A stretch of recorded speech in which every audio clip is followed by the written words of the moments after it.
No friend ever served me, no enemy ever wronged me, whom I have not repaid in full. Such were the immortal words of the great Sulla. Well, before he died of boy pussy overload. But his death does lead us into a new era of Roman history, that of the late Republic. These were the times of giants, my dearest pleb, well and truly overdone by better history channels. And due to the sheer amount of important events all happening simultaneously, we'll have to cover the main wars of the period, yes, but at the same time introduce the three great men who would define the age. So first, we begin with an ironic state of affairs. As you remember, due to Sulla's rightful purge of the Popularis faction, almost all of them died, but those who did survive were among the few great men in it, such as Sertorius, whose fame as a brilliant general attracted the attention of the rebelling Lusitanian tribes, whom Sertorius used to lead the Popularis revolt and take over all of Hispania. As always, the Senate's first reaction was to send a Metellus to fix things, dooming him to an unending guerrilla war, just in time for yet another Mithridatic war to trigger. So okay, what is guiding Mithridates' bloodlust this time, you ask? Well, the king of Bithynia, having no heirs, he willed his kingdom to Rome after his death, which Mithridates,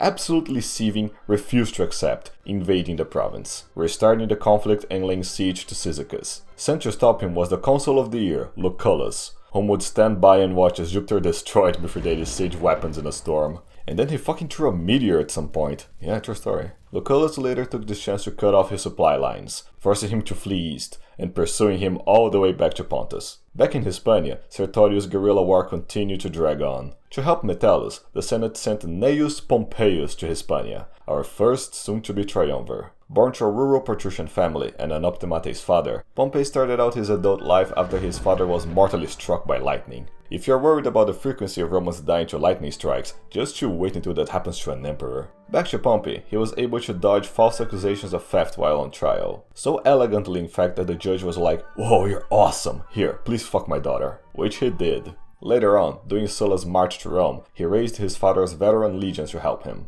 Thankful, Sulla had him divorced and marry his pregnant stepdaughter, whom died in childbirth, so whatever. Later marrying Mucia, having 3 kids with her. I'm boring you with this because they will be relevant later on. Well, the 2 boys at least, so feel free to forget her.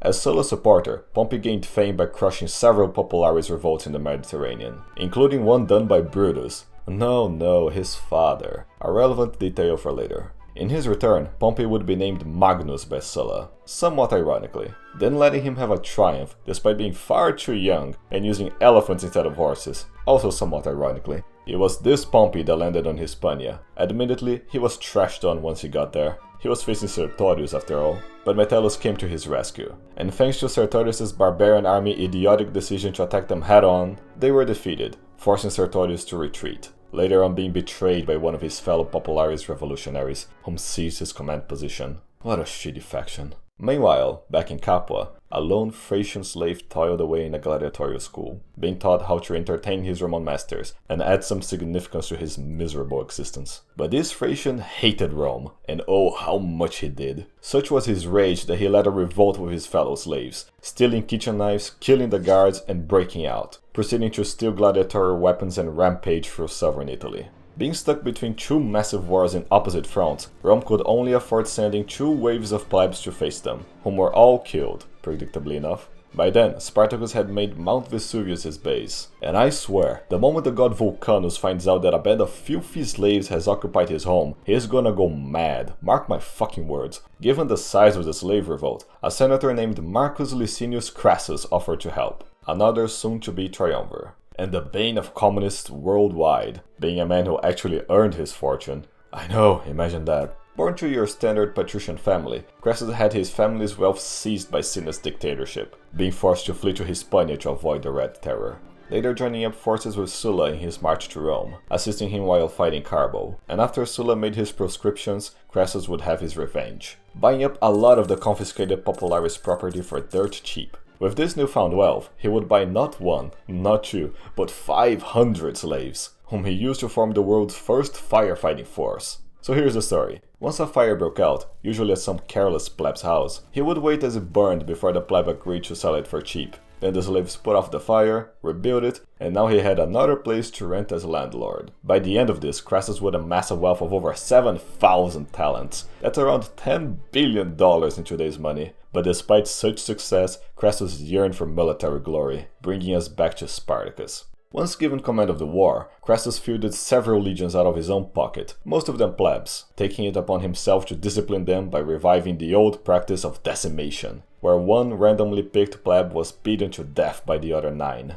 Meanwhile, the slaves had reached the Alps, but instead of getting their supposedly desired freedom, they showed their true colors, choosing to go back and continue to ransack Italy, like the barbarians they were. After a long march south, Crassus then met with a Gallic splinter group, destroying their forces and continually pushing Spartacus further south. Desperate, Spartacus struck a deal with Sicilian pirates to ferry his forces to Sicily, where he could continue to ransack the place. But they just took the payment and fucked off. And to make things worse for him, Pompey had just returned from Hispania, having ambushed and killed Perpenna, and now helping to encircle Spartacus. Crassus would then crush the slave armies in battle, while Pompey mopped up those who fled. And just to make his point clear, Crassus had all 6,000 survivors crucified along the Appian Way, being left to suffer a fraction of the pain they inflicted upon the civilized world.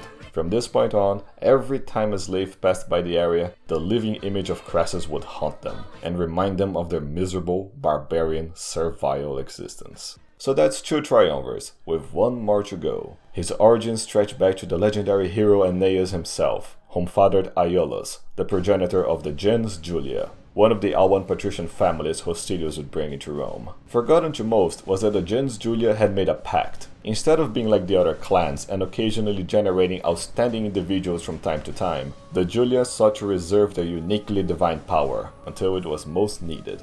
Centuries passed, with the gens Julii embracing a stoic life away from glory. Forgotten to most. And now, with the Republic nearing collapse and Rome being surrounded by enemies, it finally happened. The birth of a kind of prodigy that happens only once every era. A man of unparalleled power, intellect, and ambition. The greatest Roman to have ever lived. His name was Gaius Julius Caesar.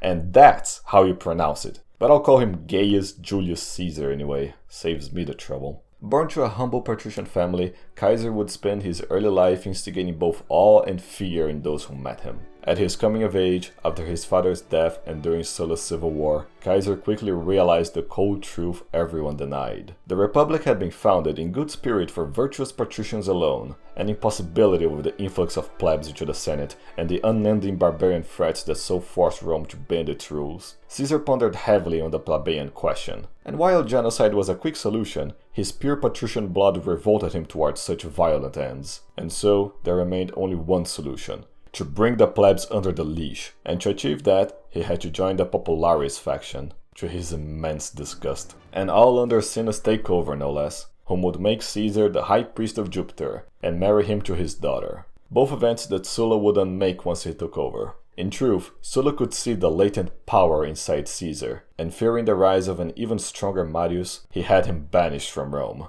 Despite this, Caesar persisted in his quest, joining the military in his late father's province of Asia, where he would help crush some Sicilian pirates in Lesbos along with Lucullus, well enough to gain a civic crown for it. An impressive feat, which Sulla, holder of the grass crown himself, and after much bitching from Caesar's mother, allowed Caesar to return Rome. There he would become a famous orator, swooning the ladies with his divine beauty and inspiring the men with his alpha male vigor. Such was his success that he set sail to teach the Greeks in Rhodes how to be good orators, which was when his ship was attacked by Sicilian pirates. Yes, them again.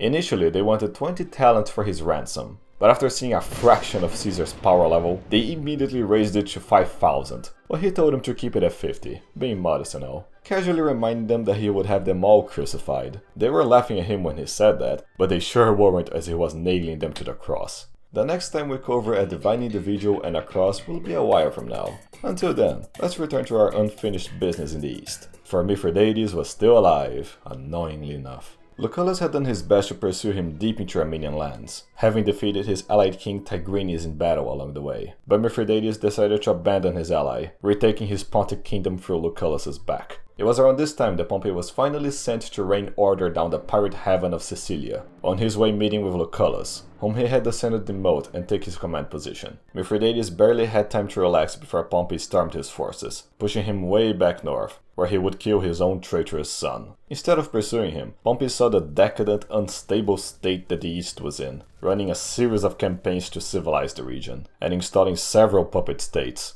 Among the chaotic eastern kingdoms was that of the Hasmonean Jewish kingdom, And yeah, we finally got to the Jews. They'll be a huge nuisance for Rome as we go on, up until the future Emperor Hadrian comes along, whom hated Jews so much it's hard to believe. But then the Christians were already around, so yeah.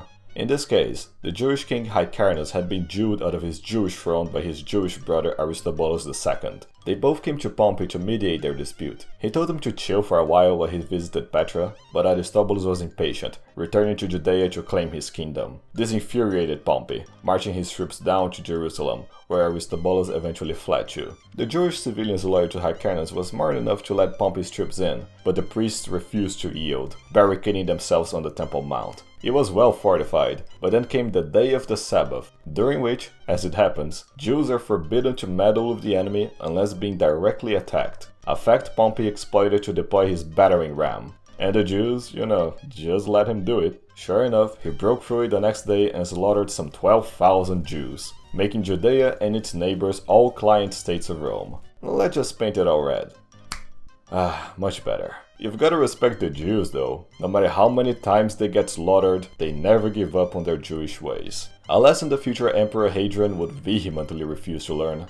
God, he really hated Jews. And of course, I couldn't end without telling you that Mithridates had another one of his sons betray him. Tired of it all, he tried to poison himself. But, being so possessed by evil, being Greek and all, it had no effect on him. So he just had his bodyguard stab him to death. A violent end for a violent Greek. But I'm afraid the fun has just begun. For the next time, we will focus solely on the legendary life of Caesar, his consulship, the Gallic Wars, his righteous civil wars and traitorous assassination. I hope to see you then, plebs. Ciao ciao.